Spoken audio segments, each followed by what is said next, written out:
Hey math enthusiast, I'm here to go over the notes on section 6.3, which deals with similar polygons. So what you need to know about corresponding polygons is they're essentially two or possibly three figures or more that match up. So they have corresponding angles and they have corresponding sides that are proportionate. So that's the key right there. Now, in this case, there is some relationship. So maybe one is double the size of the other, or maybe the one is a third of the size of the other. Okay, the symbol we use for similarity is this right here. It's the single tilde. Okay, so before we had congruence, where it was the tilde and equal sign, which told me they were exactly the same. All right, so in this case, they're not exactly the same, as we can see between these two figures, but there is some relationship. All right, all the angle measures are going to match up to one another. But as you can see, the side lengths are not exactly the same. That's where these proportions come in. Now, much like congruent statements, we can have a similarity statement.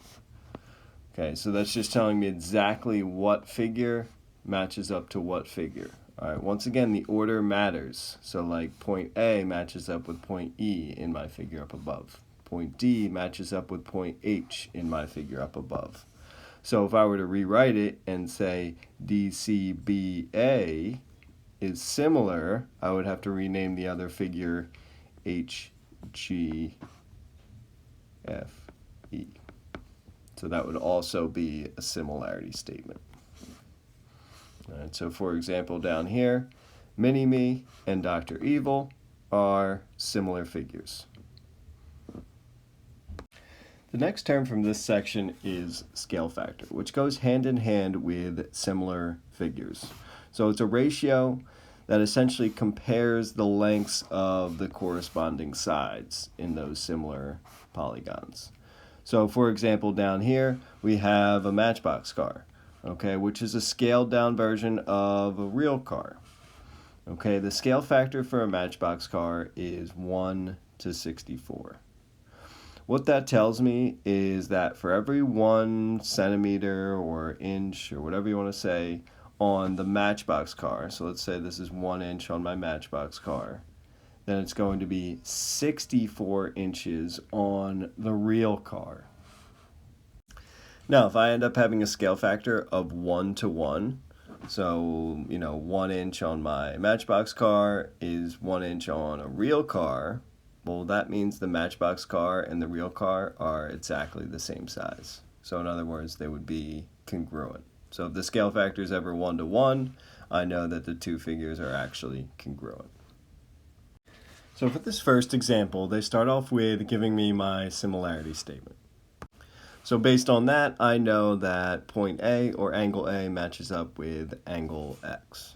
And obviously B goes with Y and C goes with Z.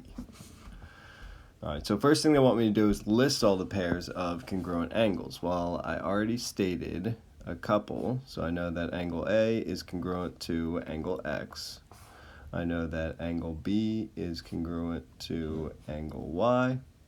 And I know that angle C is congruent to angle Z. So as I said, you pretty much only need to look at the statement to get all that information. Now before I do B, I actually want to jump down to C real quick, and I want to write out the statement of proportionality down here. Okay, so for that, essentially what I'm doing is matching up all the side lengths in ratios. So for my triangle on the left, I have side AB, which corresponds to side XY. Now that ratio should be equal to then BC, which should correspond to, or which does correspond to, YZ. And then that's going to be equal to my third side length, which would be AC, which corresponds to XZ. Now for part B, they actually want you to check that the ratios of those side lengths are equal. So I'm essentially going to take what I wrote in C and I'm going to replace all the letters with the actual lengths. So to start off with this first one, AB is 35 over over XY, which is 25. And that should be equal to BC. So now I'm moving on to this ratio, BC, which is 28 over 20. And that should be equal to my third ratio, AC, 42 over 30. So for this problem, they want me to actually check that they are actually equal. So that's the question, are these actually equal? So what I want to do to check that is I just want to try to reduce them as much as possible. Well, it looks like for this first pair, I can divide them both by 5. For the second pair, I can divide them both by 4. And for this third pair, I can divide them both by 6, which is going to lead me to 7 over 5. All of them reduce down to the same ratio. All right, and this right here is actually going to be my scale factor. So the scale factor from triangle ABC to triangle XYZ. So remember we had ABC listed up top here and XYZ listed down below here. So that 7 corresponds to triangle ABC, the 5 corresponds to triangle XYZ. So my scale factor is 7 to 5. Once again, what that scale factor is telling me is that for every 7 units on triangle ABC, so let's say this is 7 units, then it would be 5 units in triangle XYZ. So this would only be 5. So for the next problem, they start me off with my similarity statement, so I know what matches up to what. And the first thing they want is a scale factor. Now remember, the order is important. They're going from LMNP to FGHJ. So let's take a look at our figure and try to match up two sides that we actually have. So let's go with FG, so that's the first 2 letters here, which obviously goes with LM. So those are the 2 I'm going to compare. I'm going to compare LM to FG. So remember, the order matters. Order is important. So LM is 12 and FG is 15. Well, I'm going to reduce that as much as possible. Looks like we divide everything by 3, which is going to give me 4 to 5. There's my scale factor. For the next problem, now I need to go through and try to solve for x. So here's x in my picture, side MN. So MN is x, and it looks like it corresponds to GH. So MN and GH go together, and x obviously corresponds to 40. Now, I'm not saying x equals 40, but it matches up to that side. MN matches up to GH. So what I'm going to do is I'm going to rewrite this ratio kind of like a fraction. Now, I know that this should reduce down to the scale factor that I came up with back in A. So I know that this should become 4 to 5 if I were to reduce it. Well, now what I've set up is just a proportion. I have my 2 ratios equal to one another. Now I just need to solve this proportion. Well, I'm just going to cross multiply, so I end up with 5x equals 160. And it looks like x equals 32. The last thing I need is the perimeter of each of my figures. So we'll start with LM and P. So if I add up all those sides, I'm going to get 72 units. I'm not really sure what they're measured in. And then for the next one, FGHJ, if I add up all those sides, I'm going to get 90.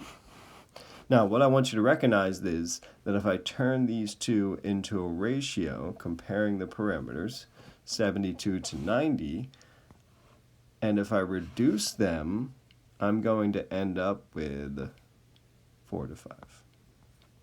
All right, the same scale factor I had in the beginning. So the scale factor works not only for side lengths that I'm comparing, but then for the total of all the side lengths together. So it still works for the perimeter. Which leads us directly into this theorem. All right, the perimeters of similar polygons. So obviously my two polygons over here on the right, they're similar to one another. All right, the ratio of their perimeters is going to be equal. Okay, so it's going to be the same as the scale factor. And I can use that to help me solve for either side lengths or the perimeter itself. So for this next example, there's no picture provided, but they do give me my similarity statement. So based on that, I know what parts match up with what. So obviously C would match up with G, and X would match up with Z. Okay, so they tell me the perimeter of my one figure is 48, and that this side length CX is 14, and GZ is 49. So I want to use that to figure out what's the perimeter of the other figure.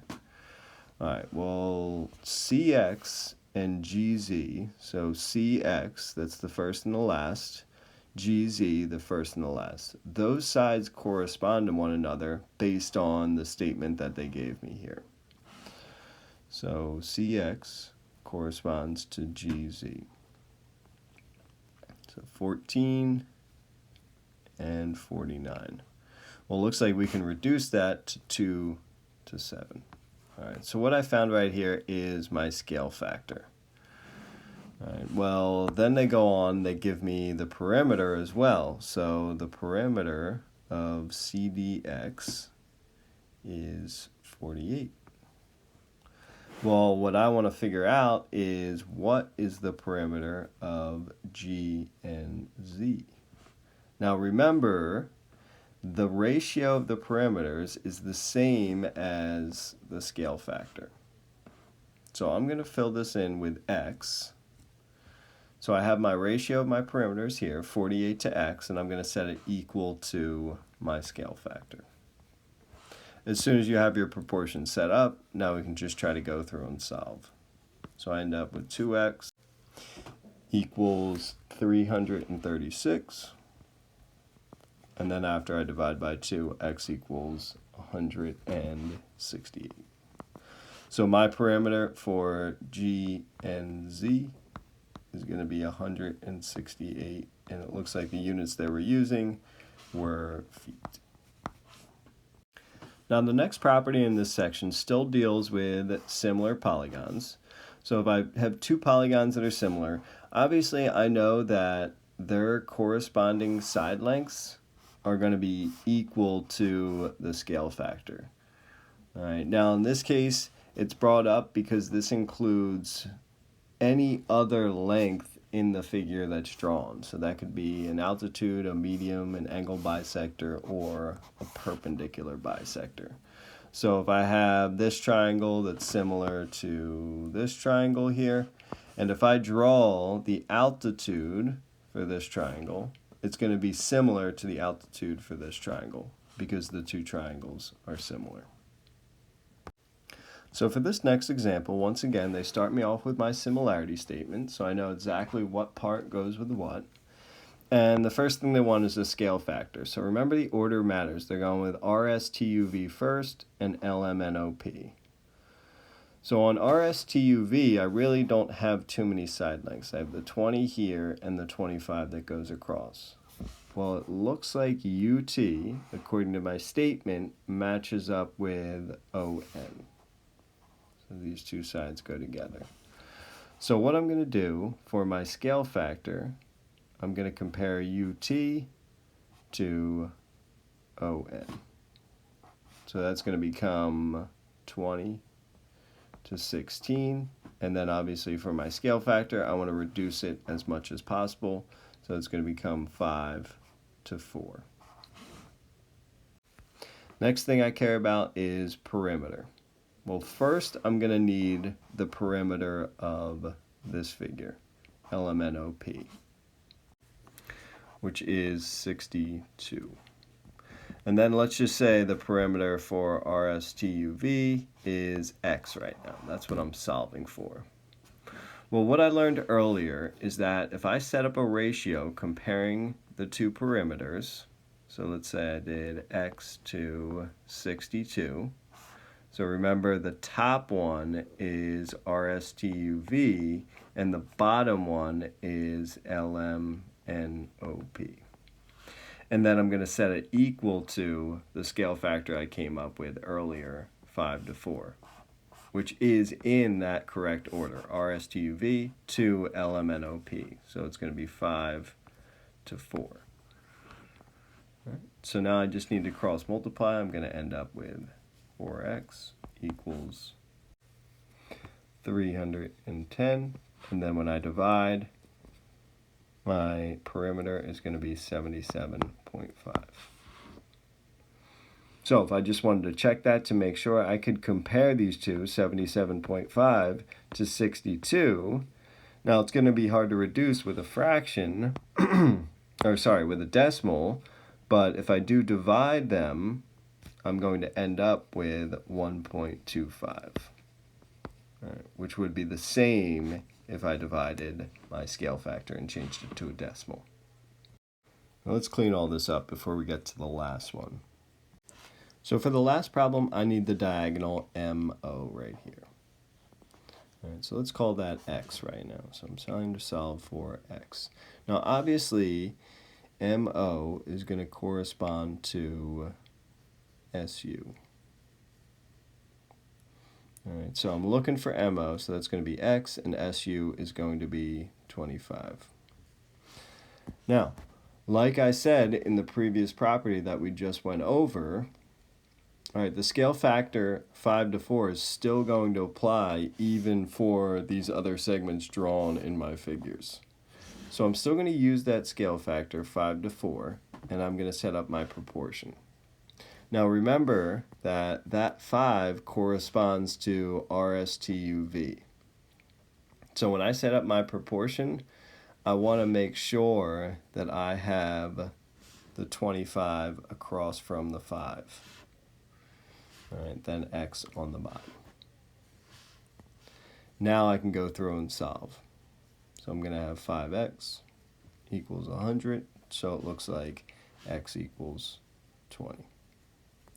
All right, and as I said, you can always check this. If I were to plug in x now, 25 over 20, that's going to reduce down to the scale factor, 5 to 4. So for this last problem, once again, they start me off with my similarity statement. So therefore, I know all the sides that are going to correspond to one another. Like I know DE is going to correspond to GH. So DE and GH are going to go together. Now, the other piece they have marked in my picture is the altitude. So I know obviously this altitude is going to correspond to this altitude that's drawn. So what I want to do is go through and set up a proportion to try to solve here. So let's just do the letters first. So once again, I know that DE is going to correspond to GH. So let's replace that with what we have. So I have 8x minus 1 over 10x plus 1. Then I'm going to set it equal to the ratio of the altitudes. Now since I started with this 8x minus 1 on this figure on the left, I'm going to go with the 7x first. So I'm going to have 7x to 9x. So now I can go through and cross multiply. So on the one side, I'm going to have 9x times 8x minus 1. And on the other side, I'm going to have 7x times 10x plus 1. So it looks like we're going to have 72x squared minus 9x. And on this side, it looks like we're going to have 70x squared plus 7x. So we'll get all our x squareds on one side, all our x to the first on the other side. So it looks like I'm going to end up with 2x squared equals 16x. And then if I divide both sides by 2x, I'm going to end up with x equals 8. Now, if you studied the properties of proportions, you would know that before you go through and cross multiply, what you can do is actually reduce them. So in this case, with this ratio on the right, I can actually get rid of my x's in the top and the bottom since they share that term and it's being multiplied. So then when you cross multiply, you don't have to worry about getting that x squared. All right, because you're not multiplying x by anything, by another x, I mean. Now, I'm still going to end up with the same answer, but it might just be a little bit easier.